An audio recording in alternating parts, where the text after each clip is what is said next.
समर्ड in another world for a second time के episode 2 की शुरुआत में हम लोग एक लड़की को देखते हैं जिसका नाम रूरी होता है। उसके ग्रैंडपा की एक शॉप होती है, वहाँ पर एक कस्टमर आया होता है और वो कस्टमर होता है सेत्सु, पास्ट वाला।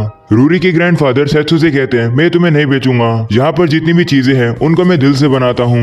तुम जैसे यंग पर्सन को जिनको इनकी वैल्यू भी नहीं पता है, मैं इसे कभी नहीं बेचूंगा। ये सुनकर सेत्सु से कहते हैं, अरे मान जाओ, मुझे ये बताओ कि ये तुम कितने में बेचोगे।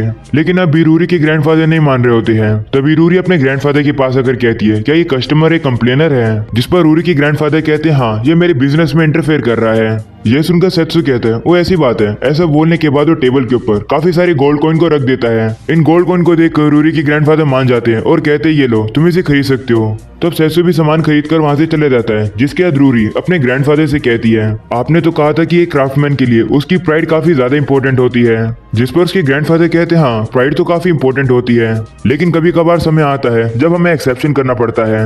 और अब अगले सीन में हम लोग देखते हैं रूरी की ग्रैंडफादर अब चल बसे, जिसके बाद रूरी अपने घर से निकल जाती है, ये कहकर कि मैं अपने ग्रैंडपा की आखिरी जॉब को पूरा करके रहूंगी। और अब सीन प्रेजेंट का आता है, रूरी घोड़ा गाड़ी का यूज करके कहीं पर जा रही होती है। तभी अचानक से कुछ मोस्टर की आवाज आती है, जिसकी वजह से घोड़ा गाड़ी का घोड़ा रुक जाता है। वही रूरी भी अब घबरा जाती है। वो घोड़े से कहने लगती है, इस तरीके से बीच में मत रुको।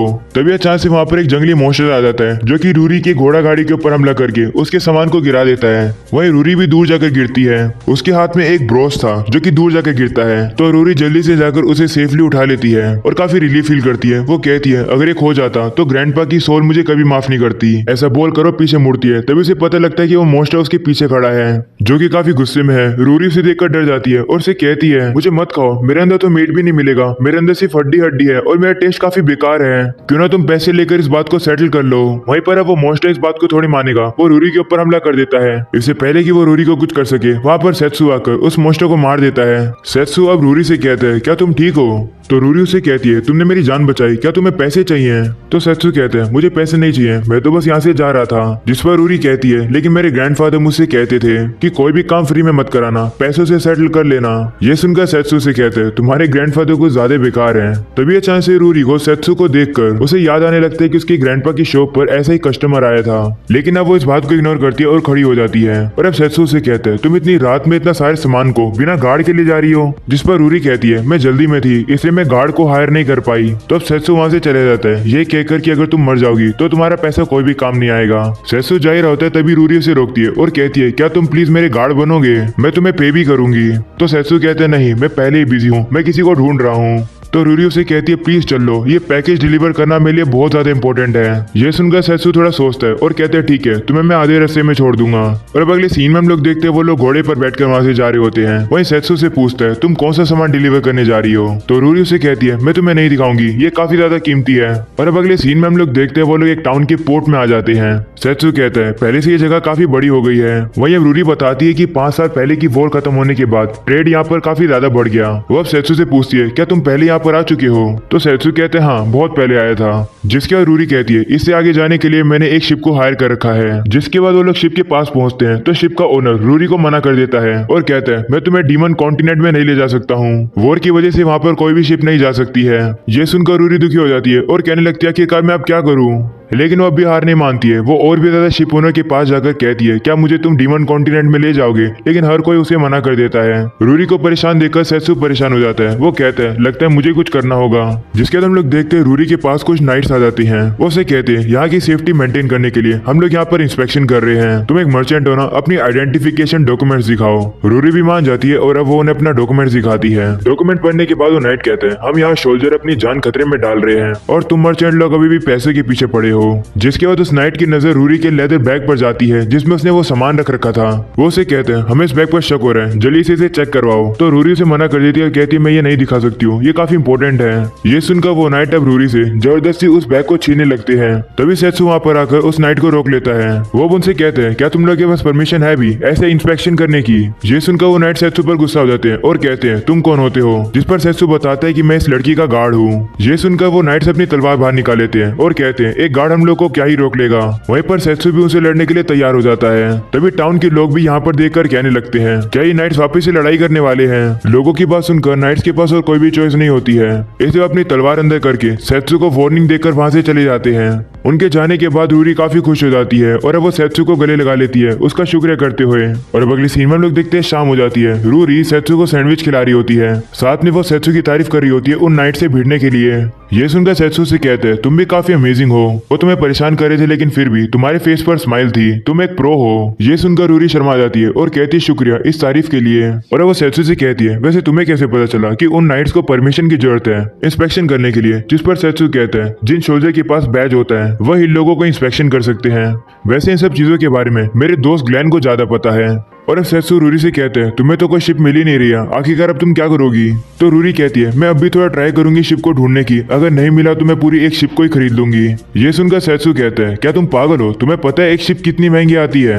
जिस पर रूरी कहती है, मुझे इससे फर्क नहीं पड़ता, मुझे इस पैकेज को डिलीवर करना ही होगा। ये सुनकर सेत्सु को उस पर दया आ जाती है। वो उसे कहते हैं, मेरे पास एक आइडिया है। तो रूरी कहती है, सच्ची में तुम कितने पैसे लोगे। तो सेत्सु कहते हैं, वैसे मैं भी डिमोनिक कॉन्टिनेंट में ही जा रहा था, इससे तुम्हें मुझे पैसे देने की कोई जरूरत नहीं है, लेकिन मेरी एक कंडीशन है, तुम्हें आज रात इनमें रेस्ट लेना होगा, क्योंकि तुम एक बार अपनी हालत देखो, तुम इतनी ज्यादा थकी हुई हो कि तुम अपना खाना भी नहीं खा पा रही हो। ये रूरी कहती शुक्रिया मेरी चिंता करने के लिए।